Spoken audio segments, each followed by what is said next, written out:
Hello everyone, it's Shannon here. Thank you so much for joining me today.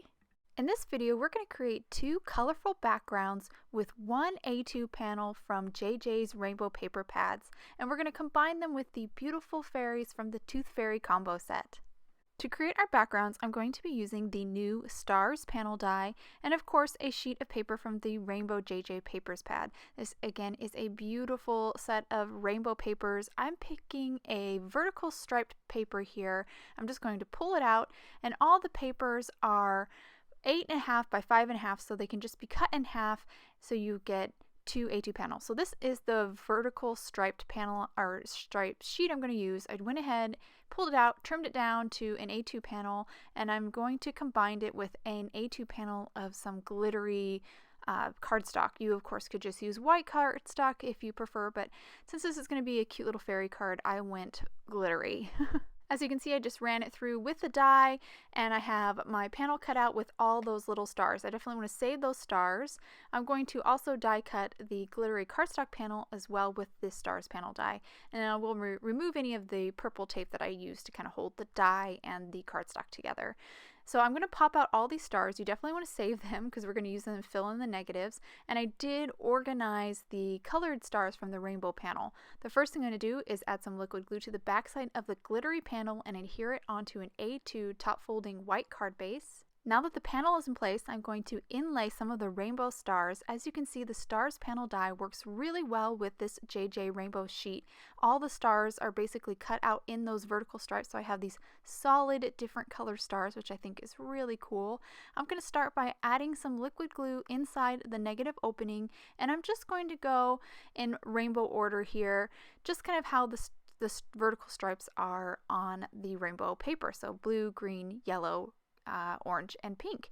Now I'm going to switch it up a little bit. So instead of just going straight vertical lines of the colors, I'm going to do diagonal stripes of the rainbow colors. Once I finish this first little rainbow, the blue, the green, the yellow, here's the orange and the pink, then I'll start over again. So now this diagonal line is going to start with pink, the next will be orange, and then yellow, and so on and so forth. So I actually was just playing around with this the first time I tried it. I wasn't sure this would actually work because this is diagonal, which is different than the vertical, and I wasn't sure I was going to have enough of each color to do this, and I was really surprised how this worked out. So it was really kind of a fun, different take, you know, kind of trying out different looks with the pattern paper and the stars.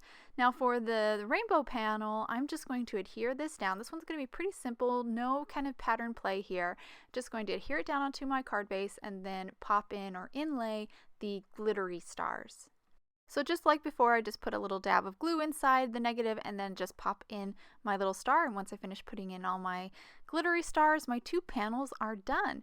These could be used for lots of different kinds of backgrounds. Of course, I'm pairing them with the Tooth Fairy combo set, but I think this would also work really well with the new Be a Panda die. I think those would be great backgrounds for that die set as well. So now I'm going to move on to stamping my images from the Tooth Fairy stamp set. I pulled off my first set of images, which is going to be the main fairy and a little Tooth Fairy wand. Just going to stamp them in Memento Tuxedo Black onto some white cardstock because I'm going to do some Copic coloring. Now I actually stamped two fairies and I colored them a little bit differently. This is going to be my darker fairy, but for both fairies I colored the skin and hair the same. So I'm only going to show it once here with this fairy. I started out with two light tans for the skin. Now I'm working my way through some really light browns for the hair. Started with E31, then my medium shade was E33, then my dark shade was E35, and then I went back through my medium and my light to kind of blend it out. Now I'm going to move on to her dress. I'm starting with my lighter pink here, which is RV13. Then I jumped to my darker pink, kind of figuring this out as I go, and then I thought it was a little too much of a gap between the two, so I grabbed an RV25 to kind of warm it up and bridge the gap between the light and the dark pink. Moving on to my oranges, just a couple oranges picked out for here, YR04 and then Y17.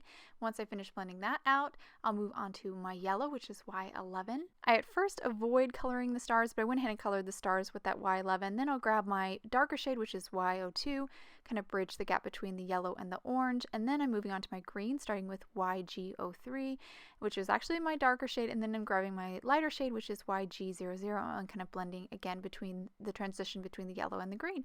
And here's my darkest shade, G43 just at the very base of the green where the kind of this rainbow meets the clouds. Now I'm moving on to my clouds, starting with my really light blue here, which is BG10. I'm going to also color the wings and the little moon on her chest.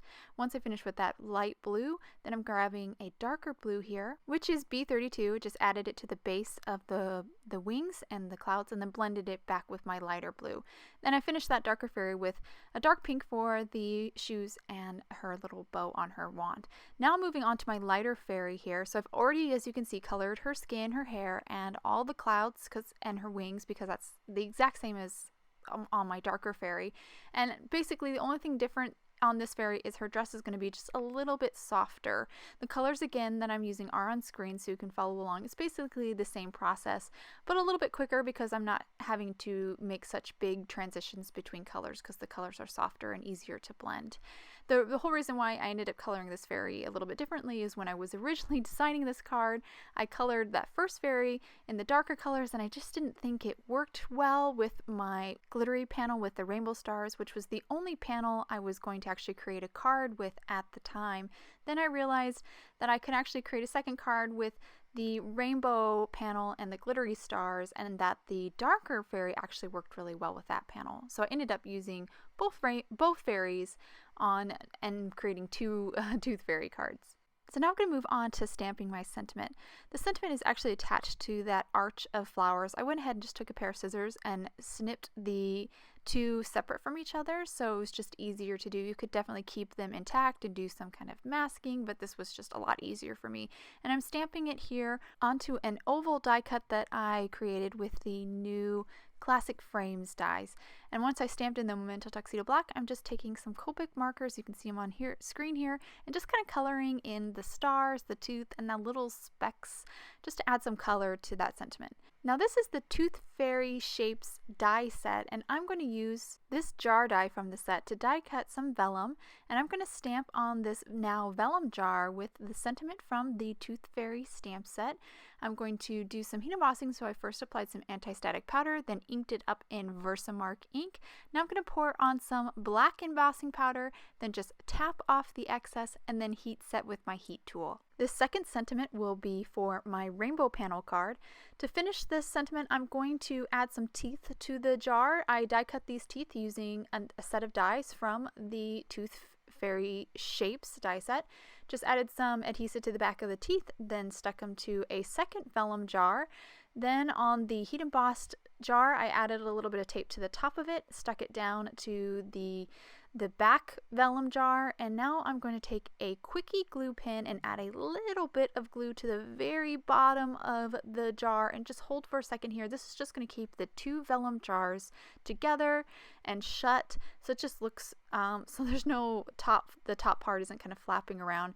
And then I created this little white lid just by die cutting the jar out of some white cardstock and then trimming it off with a pair of scissors, and I just adhered that to the top of my jar.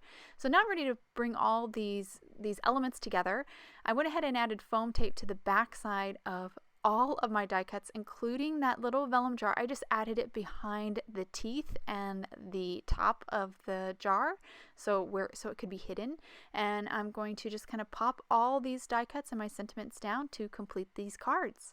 So these are finally coming together here. I love all the little clouds and shooting stars on the glittery panel. I think that adds a lot to the background. Don't need much for the rainbow panel with that cool jar. You don't want to take away any attention away from that. But there's one last thing I'm going to do here. I'm going to grab my quick glue pen and color in with that pen. So basically add glue to the stars on her dress, and then I'll just pour on some glitter. That's just going to make those stars glittery. I'm going to repeat that process for my second fairy, color in all the stars on her dress, as well as the stars in the sentiment and the shooting stars. And again, once I add that glue from the quickie glue pen, I'll just pour on some glitter, and that will finally complete these cards. And I'll hold these cards up to the camera so you can get a good look at them. Here is my rainbow background card with my darker fairy and that really cool jar. And this is the more pastel-y one. I know, weird because the obviously the stars are the exact same color as the vertical stripes, but I do think it has a softer look, and that may be because of the glittery cardstock panel kind of breaks up all that color from those vertical stripes. I hope you guys enjoyed today's cards and video. If you'd like any more information on the products I use, please check out the links below in the description. And if you like this video, I'd so appreciate if you subscribe to my channel. Thanks for watching. Have a wonderful day.